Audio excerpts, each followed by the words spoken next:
इस मूवी का स्टार्ट एक मिस्टीरियस बिल्डिंग दिखाते हुए होता है। उस मिस्टीरियस बिल्डिंग को इमरजेंसी में लॉकडाउन किया जा रहा था क्योंकि एक बहुत ही खौफनाक क्रिएचर वहां से भागने की कोशिश कर रही थी। बहुत से सोल्जर्स उस क्रिएचर को रोकने के लिए उस पर लगातार फायरिंग कर रहे थे, लेकिन फिर भी उस मॉन्स्टर को रोकना बहुत ज्यादा मुश्किल था क्योंकि वो सभी लोगों को एक एक करके मार रहा था और बिल्डिंग को डिस्ट्रॉय कर रहा था। जबकि दूसरी तरफ एक साइंटिस्ट जिसका नाम सारा था, उसने उस मॉन्स्टर के लिए एक स्पेशल पॉइजन तैयार कर लिया था और इससे पहले कि वो मॉन्स्टर वहां से भाग पाता, सारा वहां पहुंच के उसके कंधे पे शूट कर देती है, जिसकी वजह से वो मॉन्स्टर पेन से चिल्लाने लगता है। लेकिन वो इस अटैक से रिकवर होने में कामयाब हो जाता है और सारा को गुस्से से घूरने लगता है, जिसके बाद उस क्रिएचर के शोल्डर से एक ह्यूमन फेस बाहर आने लगता है। ये देखकर सारा बहुत ज्यादा डर जाती है, जिसकी वजह से उस मॉन्स्टर को मौका मिलता है और वो उस बिल्डिंग से बाहर जंप कर देता है और ओशन में ही गायब हो जाता है। यहाँ सारा को ये रियलाइज हो चुका था कि उससे बहुत बड़ी मिस्टेक हो गई है। थोड़ी देर बाद हम एक मिलिट्री एयरफील्ड पे दो दोस्तों को देखते हैं जो कि अब अपनी ट्रेनिंग कंप्लीट कर चुके थे। उनमें से एक का नाम माकी जबकि दूसरे का नाम किरोशिमा था और अब वो दोनों आखिरी बार एक साथ फ्लाई करने वाले थे। लेकिन यहाँ हमें पता चलता है कि माकी का इरादा पायलट की जॉब को गिव अप करने का था क्योंकि उसका बेटा बहुत ज्यादा बीमार था और वो ज्यादा से ज्यादा टाइम अपनी फैमिली के साथ गुजारना चाहता था। वो दोनों बातें कर ही रहे थे कि तभी वहाँ अलार्म बजने लगते हैं, इसीलिए वो फौरन से बाहर भागते हैं और जल्द ही अपने प्लेन्स तक पहुंच जाते हैं और उनमें बैठ के बिल्डिंग से निकलते हैं और स्काई की तरफ बढ़ने लगते हैं। जिसके बाद हमें पता चलता है कि मिलिट्री रेडार ने किसी स्ट्रेंज ऑब्जेक्ट को डिटेक्ट किया था जो कि उनकी बेस की तरफ बढ़ रहा था और उन दोनों पायलट्स को उसी ऑब्जेक्ट के बारे में इन्वेस्टिगेट करने के लिए भेजा गया था। लेकिन इससे पहले कि वो उस ऑब्जेक्ट को इंटरसेप्ट कर पाते, किरोशिमा का एयरप्लेन मेल फंक्शन करने लगता है, जिसकी वजह से उसे मजबूरन माकी को छोड़ के वापस बेस की तरफ लौटना पड़ता है।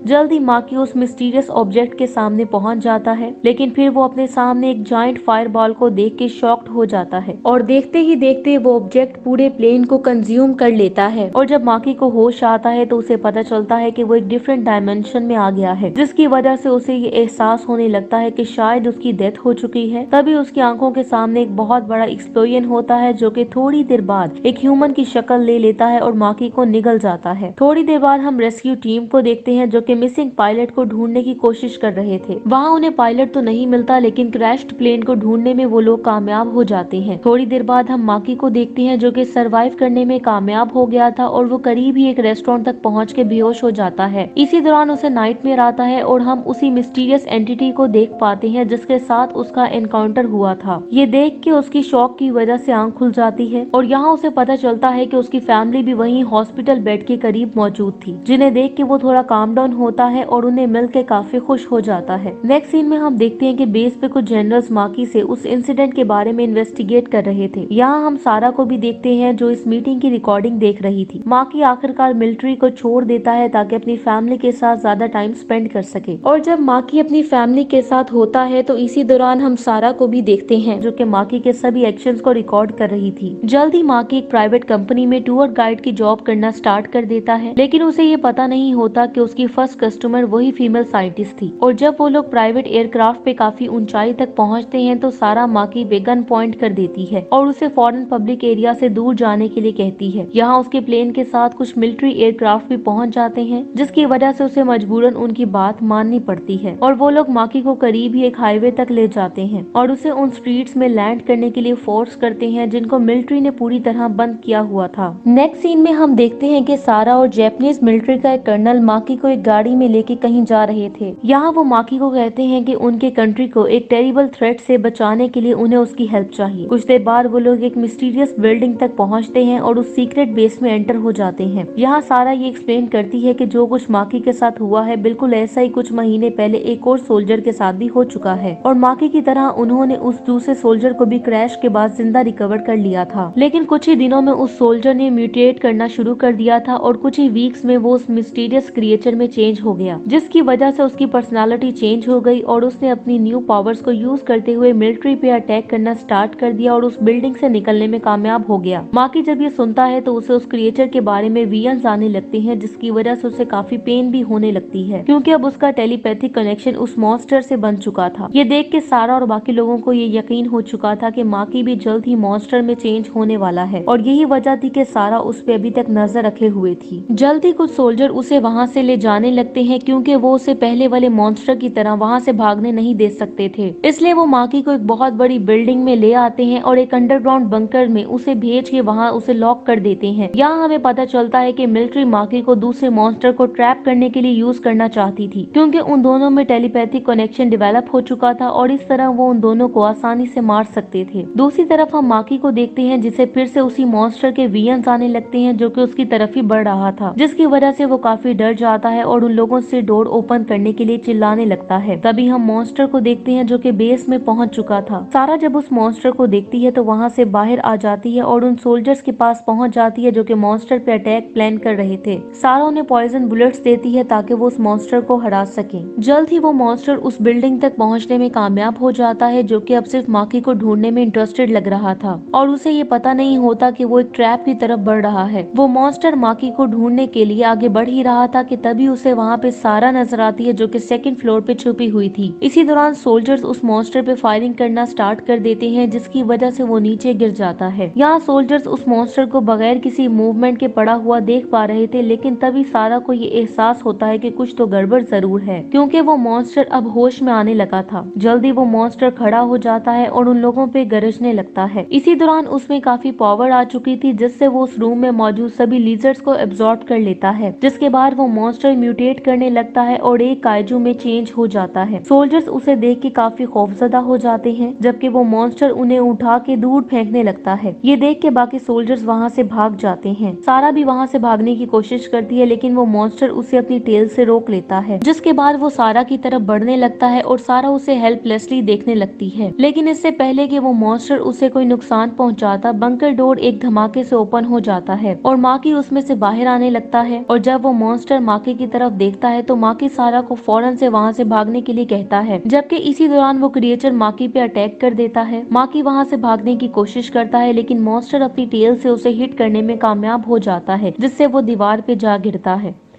लेकिन उस पे इसका कोई असर नहीं होता और वो जल्दी से खड़ा हो जाता है और धीरे धीरे ग्लो करने लगता है। थोड़ी ही देर में उसकी चेस्ट से एक ब्राइट लाइट निकलती है और वो जायंट टाइटन्स में चेंज होने लगता है जो कि असल में अल्ट्रामैन था। वो मॉन्स्टर अपने न्यू चैलेंजर को देख के आग बगोला हो जाता है और उस पर अटैक करने के लिए आगे बढ़ने लगता है। वो अल्ट्रामैन को पीछे की तरफ धकेलता है और उसे नीचे गिरा देता है, लेकिन अल्ट्रामैन भी दोबारा खड़ा होने में कामयाब हो जाता है और फौरन से उस मॉन्स्टर पे अटैक कर देता है, जिसके बाद वो उस मॉन्स्टर को जोर से किक करता है जिससे वो पीछे दीवार पे जा गिरता है। इसी दौरान उस मॉन्स्टर को सारा नजर आती है और वो उस पे अटैक करने लगता है, लेकिन अल्ट्रामैन उसे बचा लेता है। इस दौरान वो अल्ट्रामैन पे अटैक करने लगता है और उसकी गर्दन को दबा के उसे मारने की कोशिश करता है, लेकिन अल्ट्रामैन उससे बचने में कामयाब हो जाता है और उसकी टेल को काट देता है। अब उस मॉन्स्टर को पेन में देख के अल्ट्रामैन आगे बढ़ता है और उस पे मुसलसल अटैक्स करने लगता है और उसे उठा के नीचे फेंकता है। लेकिन इससे पहले कि वो उस मॉन्स्टर को जान से मारता, उसे ये रियलाइज होता है कि उसकी एनर्जी खत्म हो रही है, जिसकी वजह से वो नीचे गिर जाता है। अल्ट्रामैन को इस हालत में देखकर मॉन्स्टर उस पर अटैक कर देता है और उसे मारने की कोशिश करने लगता है, लेकिन अल्ट्रामैन उसे रोकने में कामयाब हो जाता है और उसे पीछे की तरफ धकेल देता है। इसी दौरान वो अपनी सारी एनर्जी से अपने आर्म को चार्ज करता है और उससे काइजू पे अटैक कर देता है, लेकिन इससे उसकी एनर्जीज बिल्कुल खत्म हो जाती हैं और वो फिर से नीचे गिर जाता है। लेकिन दूसरी तरफ काइजू भी काफी ज्यादा इंजर्ड हो चुका था, इसलिए वो फौरन से उस बिल्डिंग से भाग जाता है। दूसरी तरफ अल्ट्रामैन जो अपनी इंजरीज की वजह से जमीन पे गिर चुका था, दोबारा से अपनी ह्यूमन फॉर्म में वापस आ जाता है, जो कि अब बेहोश हो चुका था। इसी दौरान उसे फिर से विजन्स आने लगते हैं जहां वो एक डिफरेंट डायमेंशन में ट्रैवल कर रहा था। वहां उसे एक सिल्वर जायंट नजर आता है। माकी उससे अर्थ पे आने की वजह पूछता है, लेकिन इससे पहले कि उसे इसका कोई आंसर मिलता तभी उसकी आंख खुल जाती है। वो एक सीक्रेट लेबोरेटरी में था जहाँ सारा उसके होश में आने का वेट कर रही थी। यहाँ वो उसे एक्सप्लेन करती है कि वो भी बाकी मॉन्स्टर्स की तरह ट्रांसफॉर्म तो हो गया था, लेकिन वो एक मॉन्स्टर बनने के बजाय जिस क्रिएचर में चेंज हुआ था उसने सारा के लोगों को डिफेंड करना और जायंट बीस्ट के साथ फाइट करना स्टार्ट कर दिया था। सारा का ये मानना था कि सिर्फ उसके पास ही ऐसी पावर्स हैं जिनसे उस मॉन्स्टर को हराया जा सकता है, क्योंकि वो ही सिर्फ अल्ट्रामैन में ट्रांसफॉर्म हो सकता है, जबकि माकी सिर्फ अपनी फैमिली के पास वापस जाने में ही इंटरेस्टेड लग रहा था। लेकिन नेक्स्ट सीन में मिलिट्री उसे काइजू को ढूंढने के लिए ले जाने लगती है। क्या माकी को कुछ गलत होने का एहसास होने लगता है क्योंकि उसका बेटा बहुत ज्यादा बीमार होने की वजह से बेहोश हो चुका था, इसलिए उसके पास मिलिट्री व्हीकल को चोरी करके वहाँ से जाने के अलावा और कोई ऑप्शन नहीं होती। ये देखकर सारा भी उसका पीछा करने लगती है। नेक्स्ट सीन में हम देखते हैं कि जापानीज आर्मी पूरे शहर को ब्लॉक कर रही थी और वहाँ से सभी लोगों को निकालने की कोशिश कर रहे थे। दूसरी तरफ माकी हॉस्पिटल के सामने पहुंच जाता है और उस तरफ भागने लगता है, लेकिन तभी उसके सामने एक कार आ जाती है जो कि असल में सारा की थी और वो माकी को आगे जाने की इजाजत नहीं दे सकती थी। लेकिन इससे पहले वो माकी को वहाँ से ले जा पाती, माकी का फ्रेंड किरोशिमा वहाँ पहुँच के उसे ऐसा करने से रोक लेता है और सारा को फोर्स करता है कि वो माकी को जाने दे। माकी जब ये देखता है तो फौरन से वहाँ से हॉस्पिटल की तरफ चला जाता है, जहाँ वो इमरजेंसी रूम के बाहर अपनी फैमिली को ढूंढने में कामयाब हो जाता है। माकी जो कि इतने दिनों से गायब था, इसलिए वो गिल्टी फील करने लगता है और अपनी वाइफ को सॉरी कहता है। उसकी वाइफ उसके वापस आ जाने की वजह से काफी खुश हो जाती है। यहाँ उसे पता चलता है कि उसके बेटे की मेडिकल कंडीशन अब काफी स्टेबल हो चुकी थी। माकी अपने बेटे से प्रॉमिस करता है कि वो कभी भी उसे छोड़ के नहीं जाएगा, लेकिन उसका बेटा उसे पायलट के तौर पे अपनी जॉब दोबारा स्टार्ट करने का कहता है, क्योंकि उसके बेटे को ये रियलाइज हो चुका था कि उनकी कंट्री को उसके फादर की सबसे ज्यादा जरूरत है। उसकी वाइफ भी इसके लिए उसे इनकरेज करती है और वो अपनी फैमिली की बात मानने का डिसाइड करता है। इसीलिए वो सारा के पास वापस चला जाता है और उसका इरादा काइजू को डिफीट करने का था। यहाँ सारा उसे बताती है कि काइजू का ह्यूमन होस्ट असल में उसका बॉयफ्रेंड था और इसलिए वो जब भागने की कोशिश कर रहा था तो वो उसे मार नहीं सकी थी,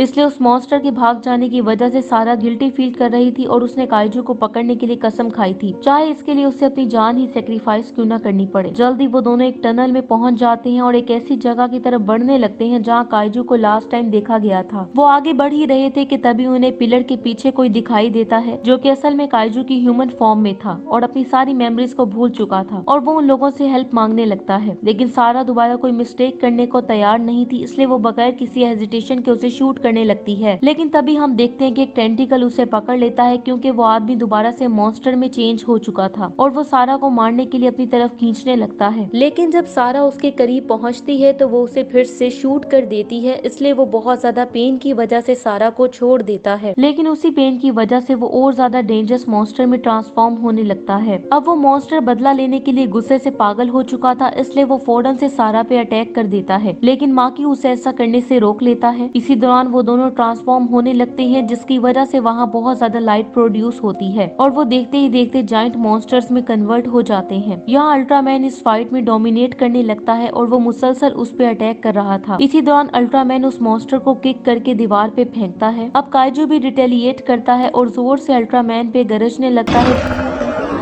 जिसकी वजह से वहाँ का स्ट्रक्चर भी डिस्ट्रॉय होने लगता है। इसी दौरान वो ट्रांसफॉर्म भी हो रहा था और वो वहाँ मौजूद सभी रेड्स को अपने अंदर एब्जॉर्ब कर लेता है। अब बहुत ज्यादा वर्मिन उसकी बॉडी में आने से वो फिर से म्यूटेट करने लगता है, जिसकी वजह से वहाँ एक एक्सप्लोजन होता है और काइजू अपनी नई और पहले से ज्यादा डेंजरस फॉर्म में सामने आता है। अब वो मैसिव काइजू अपनी पावर्स यूज करते हुए उस टनल से बाहर आ जाता है और शहर की स्ट्रीट्स में टावर की तरह खड़ा हो जाता है, जिसे देख के वहाँ मौजूद सभी लोग डर जाते हैं और अपनी जान बचा के भागने लगते हैं। वो जाइंट मॉन्स्टर भी उन लोगों की तरफ बढ़ने लगता है और रास्ते में आने वाली हर चीज को क्रश करने लगता है। इसी दौरान वो अपनी एनर्जी को चार्ज करता है और लेजर बीम्स को बिल्डिंग पे फेंकने लगता है, जिससे वो बिल्डिंग्स डिस्ट्रॉय होने लगती हैं और पूरा शहर फ्लेम से भर जाता है। इसी दौरान अल्ट्रामैन भी सारा को लेकर टनल से बाहर निकलने में कामयाब हो जाता है और इस तरह एक बार फिर से उसकी जान बचा लेता है। इसी दौरान वो देखता है कि एक मदर अपनी बेटी को बचाने के लिए उसकी तरफ भाग रही थी और जब वो उसके पास पहुंचती है तो वहाँ मौजूद एक बिल्डिंग क्रैश हो जाती है। ये देख के अल्ट्रामैन तेजी से उनकी तरफ बढ़ने लगता है और इससे पहले कि वो बिल्डिंग उन पे गिरती, अल्ट्रामैन उस बिल्डिंग को अपनी बॉडी पे रोक लेता है और उनको बचा लेता है। ये देख के वो लोग फौरन से वहाँ से भाग जाते हैं, लेकिन तभी अल्ट्रामैन के ऊपर एक बहुत बड़ा एक्सप्लोजन होता है, क्योंकि काइजू ने उस पे पीछे से अटैक कर दिया था। लेकिन सिल्वर जायंट उस एनर्जी बीम से बच जाता है और उस मॉन्स्टर पे अटैक करने के लिए उसकी तरफ बढ़ने लगता है। अब वो उस जायंट मॉन्स्टर पे अटैक करके उसे पीछे की तरफ धकेल देता है, लेकिन जल्द ही एनिमी रिटेलिएट करता है और अल्ट्रामैन के सर पे मुसलसल अटैक्स करने लगता है और फिर वो बीम एनर्जी से अल्ट्रामैन पे अटैक करता है, जिसकी वजह से वो उड़ता हुआ दूर जा गिरता है। लेकिन अल्ट्रामैन फिर से खड़ा हो जाता है और काइजू से फाइट करने के लिए तैयार हो जाता है। वो मॉन्स्टर फिर से एनर्जी बीम से उस पर अटैक्स करने लगता है, जबकि अल्ट्रामैन उन अटैक्स को डॉज करते हुए फ्लाई करने लगता है। मॉन्स्टर जब उसे उड़ के दूर जाते हुए देखता है तो अपनी पावर्स को यूज करके वहाँ बहुत से क्रोस को बुला लेता है और उन्हें अपनी बॉडी में एब्जॉर्ब कर लेता है, जिसकी वजह से उसके बहुत बड़े बड़े विंग्स ग्रो करने लगते लगते हैं और देखते ही देखते वो स्काई की तरफ फ्लाई करने लगता है। अल्ट्रामैन ये देखता है तो उस जायंट मॉन्स्टर पे फिर से अटैक्स करना स्टार्ट कर देता है। यहाँ उन दोनों में एक जबरदस्त फाइट होने लगती है और वो दोनों अपनी लेजर बीम्स को यूज करते हुए एक दूसरे पे अटैक्स कर रहे थे। जायंट मॉन्स्टर उसका पीछा करने लगता है, लेकिन अल्ट्रामैन की स्पीड इतनी ज्यादा थी कि वो उस मॉन्स्टर के पीछे पहुंच जाता है, जिसकी वजह से वो मॉन्स्टर क्लाउड्स में छुप जाता है। थोड़ी देर बाद काइजू सिटी की तरफ बढ़ने लगता है और लेजर बीम से वहाँ कई अटैक्स करता है, जिससे बहुत सी बिल्डिंग्स डिस्ट्रॉय हो जाती हैं। लेकिन इससे पहले कि वो और लोगों को मारता, अल्ट्रामैन आगे बढ़ता है और उसके अटैक्स को रोक लेता है, लेकिन इससे वो खुद भी काफी ज्यादा इंजर्ड हो जाता है। ये देख के काइजू फाइट करने के लिए अल्ट्रामैन की तरफ बढ़ता है, जो कि अपनी एनर्जी मुसलसल लूज कर रहा था। यहाँ काइजू उस पे लेजर बीम से अटैक्स करता है, जिसकी वजह से वो नीचे गिरने लगता है। यहाँ उसे ये रियलाइज हो चुका था कि अब वो फाइट हारने वाला है, इसलिए वो माकी से उसकी बॉडी बोरो करने की वजह से अपोलोजाइज करता है, क्योंकि अल्ट्रामैन के साथ अब वो भी मारा जाने वाला था। लेकिन माकी हार मानने से इनकार कर देता है, क्योंकि अभी उसे अपनी फैमिली को भी प्रोटेक्ट करना था। इसलिए वो सारी पावर्स को इकट्ठा करता है और उस एक्सप्लोजन से बाहर निकलने में कामयाब हो जाता है। वो फौरन से एनिमी की तरफ बढ़ता है और उस पर लगातार अटैक्स करने लगता है, लेकिन वो मॉन्स्टर भी रिटेलिएट करता है और अल्ट्रामैन को पकड़ने में कामयाब हो जाता है और उसकी सारी एनर्जी एब्जॉर्ब करने लगता है। तभी वहाँ कुछ फाइटर जेट्स भी पहुंच जाते हैं और उस मॉन्स्टर पे कई मिसाइल फायर करते हैं। यहाँ हमें पता चलता है कि हिरोशिमा एक बार फिर से अपने दोस्त को बचाने के लिए वहाँ पहुंच चुका था। यहाँ वो मॉन्स्टर पे पीछे से अटैक्स कर रहा था, जिसकी वजह से वो मॉन्स्टर अल्ट्रामैन को छोड़ने पे मजबूर हो जाता है। अब अल्ट्रामैन को मौका मिलता है और वो जल्दी से अपनी पावर्स को चार्ज करने लगता है। इसके बाद वो अपने एनर्जी ब्लेड से काइजू पे अटैक करता है और उसके विंग्स को काट देता है, जिससे वो मैसिव क्रिएचर नीचे गिरने लगती है और अर्थ पे क्रैश हो जाती है। लेकिन उस जायंट मॉन्स्टर पे इसका कोई असर नहीं होता और वो फिर से खड़ा हो जाता है। अल्ट्रामैन भी उसके सामने लैंड करता है और अपनी सारी पावर्स को अपने आर्म्स में इकट्ठी करके लाइटनिंग क्रिएट करता है और एक पावरफुल बीम से उस मॉन्स्टर पे अटैक कर देता है, जिससे वो मॉन्स्टर दर्द की वजह से चिल्लाने लगता है। और फिर अल्ट्रामैन उसे पीछे की तरफ पुश करने में कामयाब हो जाता है और देखते ही देखते वो मॉन्स्टर डस्ट में चेंज हो जाता है और हवा में ही गायब हो जाता है। जल्द ही अल्ट्रामैन भी ग्लो करने लगता है और धीरे धीरे अपनी ह्यूमन फॉर्म में वापस आ जाता है। यहाँ हम देखते हैं कि माकी अभी तक बेहोश था और इसी दौरान उसे फिर से वियंस आने लगते हैं। यहाँ वो फिर से सिल्वर जायंट को देखता है, जो कि इविल मॉन्स्टर को डिस्ट्रॉय करने में उसकी हेल्प करने की वजह से उसे थैंक्स कहता है, जिसके बाद वो अपने आप को माकी की बॉडी से अलग कर लेता है। कुछ दिनों बाद हम देखते हैं कि जापान के लोग अपने शहर को फिर से बिल्ड करना स्टार्ट कर देते हैं और अल्ट्रामैन को थैंक्स कहते हैं, क्योंकि उसने उनकी जान बचाई थी। अब मूवी के लास्ट सीन में हम माकी को देखते हैं, जो कि उस इंसिडेंट से बचने में कामयाब हो गया था और अब वो अपना टाइम अपनी फैमिली के साथ स्पेंड कर रहा था, जो कि हमेशा से वो करना चाहता था। इसी के साथ ये मूवी एंड हो जाती है। Thank you so much for watching.